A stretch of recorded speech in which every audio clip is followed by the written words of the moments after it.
Greetings, everyone. Welcome to the second of three panel broadcasts that this very accomplished panel is conducting.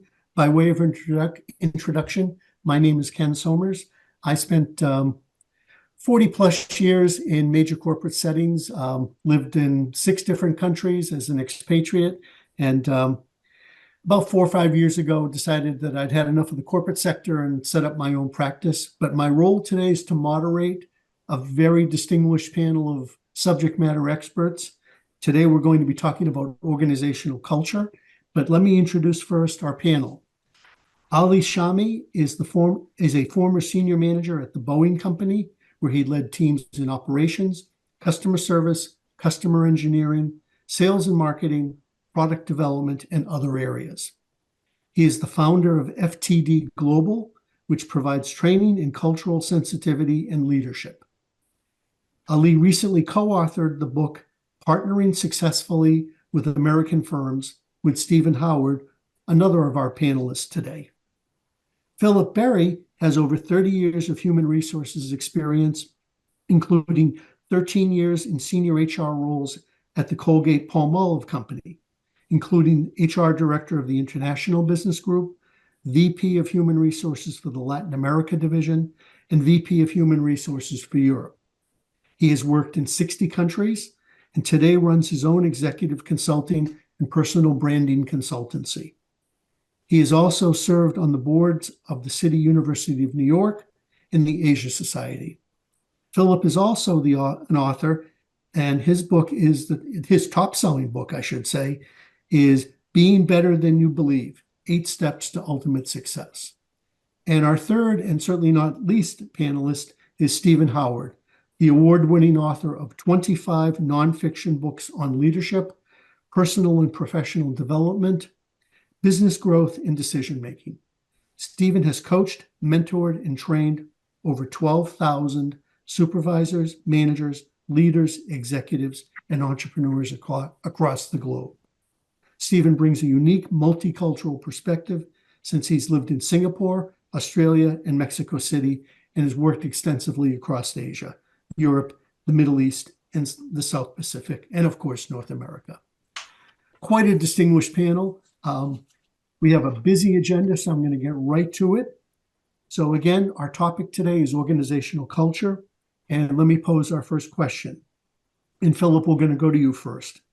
We finished our prior discussion by discussing organizational performance. Let's dive a little more deeply into that. How does organizational culture shape and inform a company's impact in the marketplace? So Philip, if you would, please. No, thank you very much. Well, it's interesting because the concept of culture is something that one usually thinks about as belonging to a certain country. So you're in a country, whether you're in France or whether in Argentina, has a culture. And when you're talking about a culture, what you're talking about is a framework of values and behaviors within an entity that enable that particular entity, in this case, an organization, to be successful. So one of the things that I've noticed as I have traveled around the world to a number of different countries, you can tell a lot about what is going on inside a company by looking at how the individuals are working and behaving and performing with each other externally. Are they communicating with each other? Are they operating as a team? Are they blaming people? If there are products, if I as a consumer, and it really comes right to fore when you're looking at a consumer, and a consumer is looking at your products, whether it's on the shelf or whether he or she might be experiencing them in some other way. And what they say is, well, I call customer service and those individuals keep me on the line. Those individuals don't give me an understanding of what's going. They don't pass it on. They say this is somebody else's fault. That's one framework. And that gives you a good perspective of that company culture. On the other hand, you'll have a customer service department that will say, hey, look, hold on. If you get cut off, then what's your number so I can call you back? And also, I know another way that to solve that problem. And let me try to expedite you in the best way possible. And this is how long it's going to take. And so you might be holding on for about 10 minutes or maybe 20 minutes. Just this seems like a very simple, trite type of a situation, but I can tell a lot about a company's organizational culture based upon the interface that they have with people who are external. That is what's important. And so you can talk about how a company can increase their impact by providing more satisfaction to you if they are showing that they care about you, that their concern is with your problem and getting it resolved just as much as we're going to be able to solve this problem. And this is the person that's going to help you. And when they can build trust in you by telling you, well, I know that you might have an expectation that this might occur in terms of getting money back from this situation. However, I don't believe that we're going to be able to do all of that, but I do feel that we're going to be able to help you in some way to resolve your issue. Well, that's where you see the person inside going the extra mile. Why did I pick a customer service situation? Because that is a key interface point between individuals and the company that they are talking to. Good deal. Thank you, Philip. Excuse me, Ali, would you like to add to that? Absolutely. Before I share a story that really resonates with what Philip just mentioned in customer service from my experience, culture, the last book I read, it defined the author, he said, there are almost over 150 ways to define culture. So now, we're looking at the organizational culture, right? And those are the best definition, the closest is those are agreed upon norms and behavior that promotes doing the right thing right. I mean, Edward Deming said there's nothing, I'm sorry, Peter Drucker said, there's nothing worse than doing the wrong thing perfectly right. So that having that culture, the culture is those are agreed upon norms where we don't have a meeting every time we want to make a decision. It creates speed, it creates clarity, it creates respect because everybody knows where the roles, responsibilities, and accountability is. So that atmosphere of having a culture was so, I saw it in my own eyes. I was an engineer in a customer service organization, and we got a letter from the airline from one of the customers saying, this company, you guys, our team is so awesome. Every time I call, whoever I talk with, are always great. They have that culture. You have an awesome culture. You guys are always good. We love you. And I'm like, I'm waiting for the end of the letter for an XOXO. It was so awesome. And I'm like, man, I want to be that person. Next time I want this letter to come to me. Fast forward a few months later, I was on an airplane to visit the airline. And I went straight to the person. I said, why did you do this? Why did you write this? And he said, this was very simple. The first time I called, I had a problem. I called the engineer, answered the phone and mentioned his first name, mentioned his team, mentioned his phone number. You can reach me. Hung up the phone. And I'm like, oh my goodness, this guy is giving me a lot of times you call like companies and they give you their first name and they don't want you to know everything about them. But this guy is given all that information. It projected confidence, that culture of confidence. And after that, I just waited. Kept on in touch with me, calling, and then sent me the response to the problem and called back and say, did you receive it? Did that solve your problem? And he looked at me and he said, that's why I wrote the letter. And he put his arm around me and said something I will never forget in my life. He said, look, the customer don't care what your company knows until they know that you care. And what you just did, what they did, it sends so much the greatest message to us that you care. It's that culture that I can call anybody in the organization and they will respond and they will give me their best. That's what I love. And so, yes, it absolutely impacts the marketplace, but it impacts first the team that provide that service that will bring in more business. That's great. Stephen, your thoughts, please, on how culture impacts a company's performance in the marketplace. Oh, Philip hit it on the head when he talked about behaviors, and Ollie reemphasized that. It's not just talk. It's not about the posters you put on the wall. It's not the slogans that you use.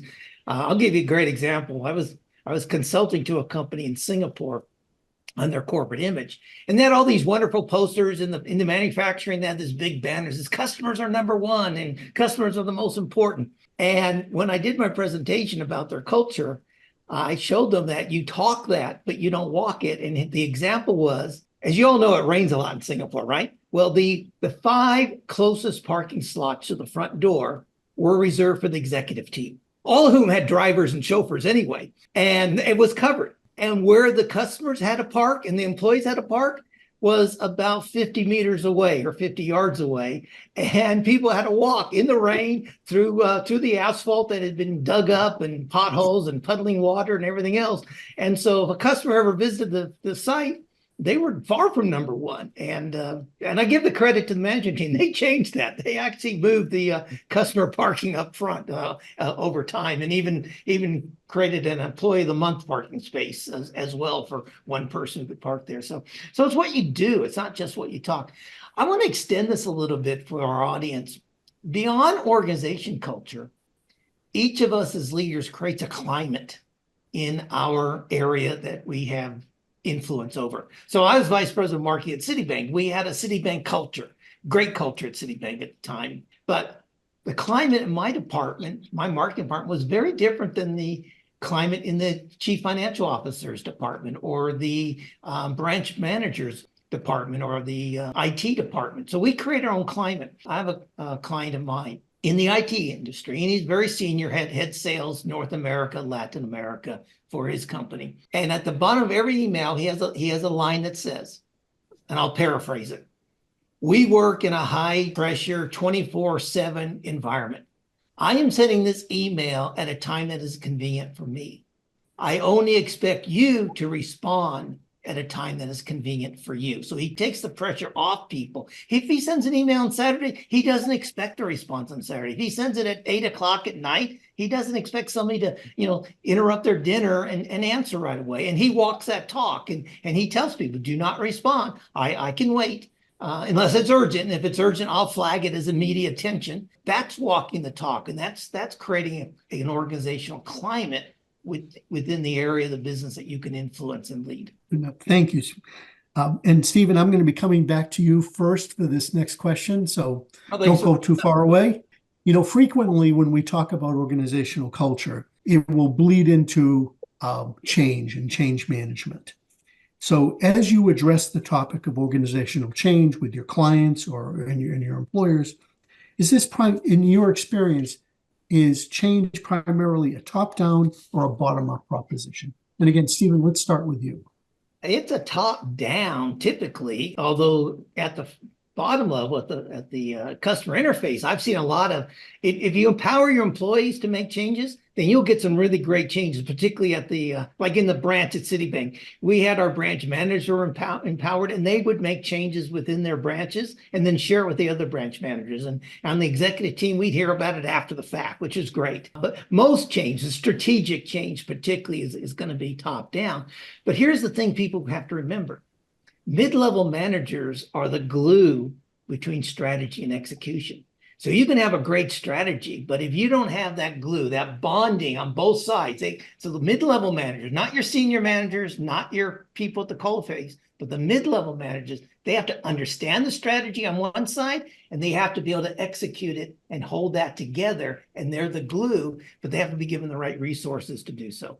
Amen. Amen. Your thought about middle managers sparked an image for me. I don't know if any of you ever watch a show called Forged in Fire. It's about blacksmithing.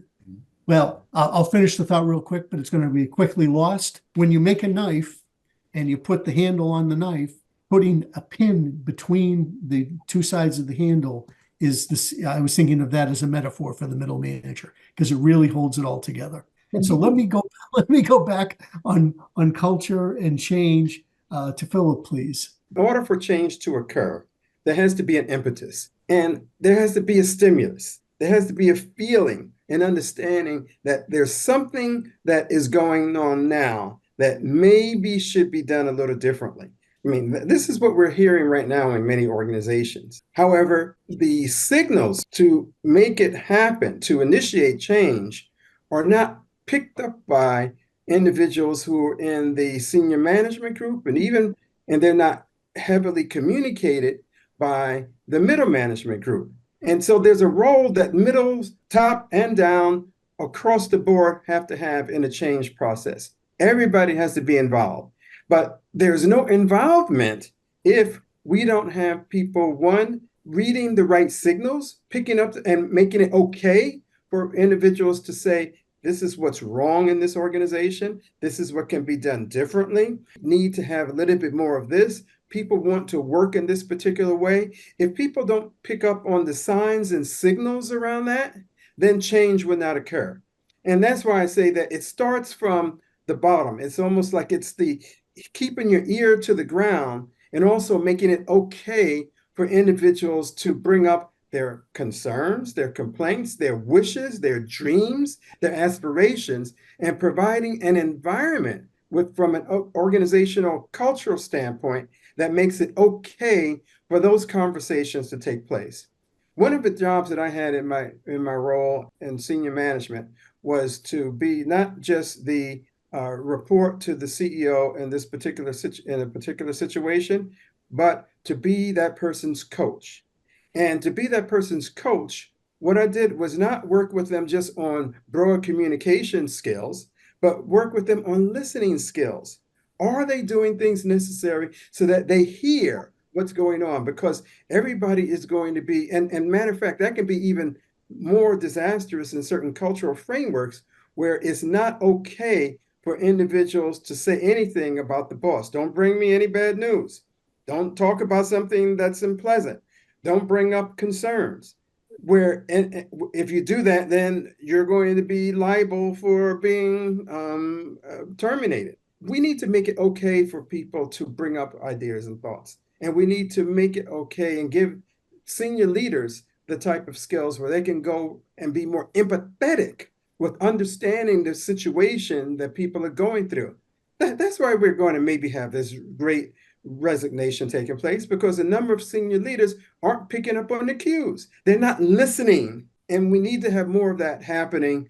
And then we can involve people and be more inclusive if we're able to do that. So it can be a top down and it can be a bottom up. There's something that needs to be, things that need to be happening from the top down, things that need to be happening from the bottom up. Thank you.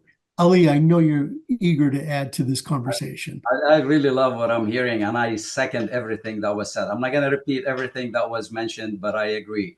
With top-down leaders, that's where the buck is spent and the buck stops. So some ideas come from the top, but a lot of times ideas come from the bottom also. And then they are and so to give you an example where I saw that happening, when I was a representative for the company in Europe, every Friday I leave my office and I'll go to the parking lot, and I pass by the area where the headquarters for the airline, and you'll have all these employees, like in an afternoon from 2 to 3, still work, but they're out there barbecuing, talking, laughing, joking. I hear them, they're having so much fun. And I just kept on seeing that happen. And it just happened, I was invited to have a recognition by the airline. And we were at the Thames River in a boat.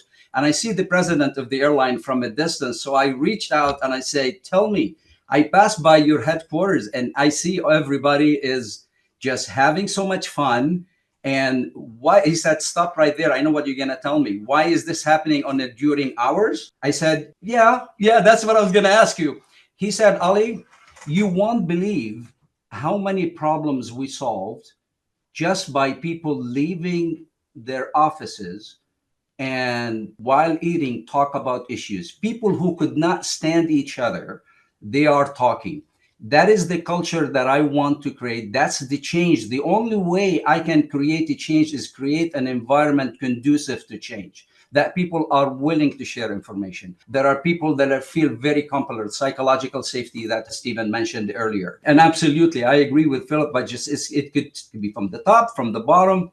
That is the change. And the smart leaders, they know change happens in 2 ways, or organizations. Number one, either the new leaders come in and they turn everything around, or during crises. Crises create a change in organizations. And smart leaders, sometimes they induce crises. And they'll say, hey, we need to train the new muscles. We need to get to people doing things differently. So they don't want just to sit people get idle and get in the comfort zone. Good deal. Thank you, Ali. So I'm going to wrap us up with let's call this a lightning round. I'll come to each of you and ask each of you to quickly give me 3 critical capabilities that leaders must possess to transition an organization to a higher level of effectiveness. So let's start with Philip. Well, the 3 things that are important is people need to have a paradigm shift, first of all, regarding what leadership is.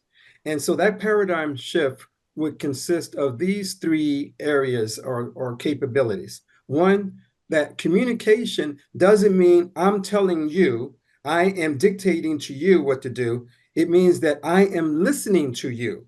So we need to have a listening capability, which will help to develop more empathy and make people feel that what they are doing and what's important to them is also important to you. Second, we need to have organizations with new generations in the workforce right now. We have Gen Y, Gen X, Gen Z. We need to be more inclusive of all of the different generations that are in the workforce right now and understand what their needs are and what really will make them more productive. There are more women in the workforce right now. We need to understand that this is not a man's world anymore.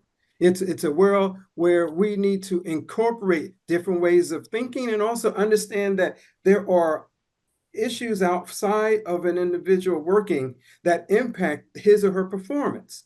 And it's not just affecting, it affects all of us. So we need to be much more inclusive about that. And then the third thing that we need to do is to have a theory, a capability, a competency that says together we win. And that's translated as teamwork. But teamwork means not only just the team that is in my particular departmental domain, it means that I can be a team and a team with, if I'm in marketing, how can person in sales, how can they be part of my team? How can the people in manufacturing be part of my team? So redraw the boundaries of what a team is, so that way your team is not an exclusive entity, it is an inclusive entity that enables the whole organization. It changes the whole framework of the way the organization is set up.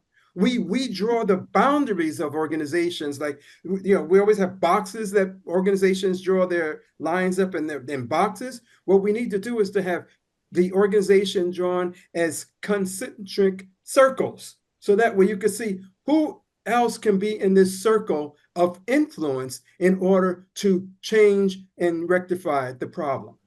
Thank you. Stephen, your thoughts? Yeah, again, Philip, you stole one of mine, which is listening. So that's because I read your mind ahead of time. And then Ken calls on me. Yeah, I'm going to have to be thinking on my feet here. Number one, psychological safety. As I mentioned in the previous discussion, creating an environment where it's okay to make a mistake, learn from mistakes, share mistakes is part of psychological safety. So if I make a mistake, yeah, I can correct it, but if I don't tell others the mistake I made, somebody else may make that same mistake. So have that psychologically safe environment. I'm going to add to something Philip just said about redefining what a team is. I think one thing a lot of leaders are going to have to do is have a Hollywood mentality.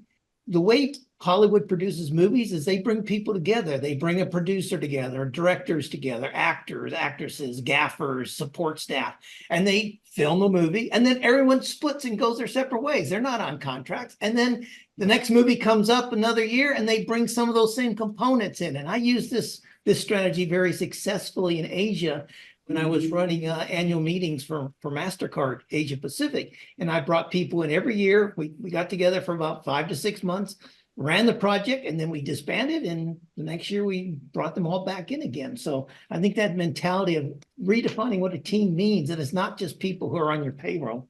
And the last thing I'll say is agility. The world's going to continue to change. Philip mentioned AI before. We've talked about the pandemic that none of us could have predicted.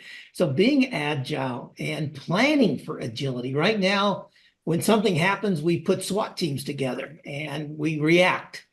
And that's not good. I suggest that leaders need to put together, plan A, plan B, maybe plan B2, B3, C1, C2, have options and know what to do if something were to change and how they're going to implement things. So you can respond quicker and more rationally and in more preparedness if you're prepared to have some agility and to respond rather than react to situations. So those are my three.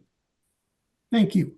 Ali, you get the last word on this. Yes. I totally agree. I think that in my perspective is there are three attributes that leaders or capabilities. They need to be smart, they need to be caring, and they need to be tough. And so the smart is what Philip talking about, the redefining the team. They know how to redefine the team. They understand their team. They understand the business. They need to be smart. They need to be on top of things.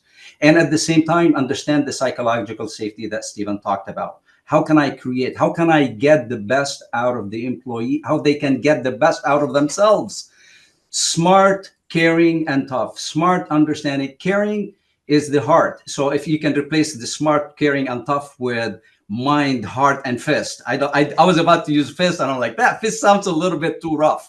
But really, caring is so important. Talking about the effective listening that Philip talked about. There's a Chinese proverb that says, the ear doesn't hear until the heart listens. And tough, how much challenges that we need to be tough. Absolutely. We have all kinds of challenges. We have pressures, we have competitions, we have lots of challenging things that is happening in the world. So I say leaders, not just leaders of organizations, maybe leaders of the countries, they need to be smart, they need to be caring, and they need to be tough. If they have only two out of these, it tips. It's not going to stay horizontal and stable. Thank you, Ali. And with gratitude to all of our panelists, thank you for your great thoughts, provocative comments, and really, I thought was a really stimulating conversation. Thank you to our audience for dialing in and enjoying this. At least I hope you enjoyed it. There will be one more panel discussion coming up soon, and that is going to be on the topic of conducting business and partnering across cultures. That'll be a good one. Stay tuned for that one. Thank you, Ken. Thank you, Ken.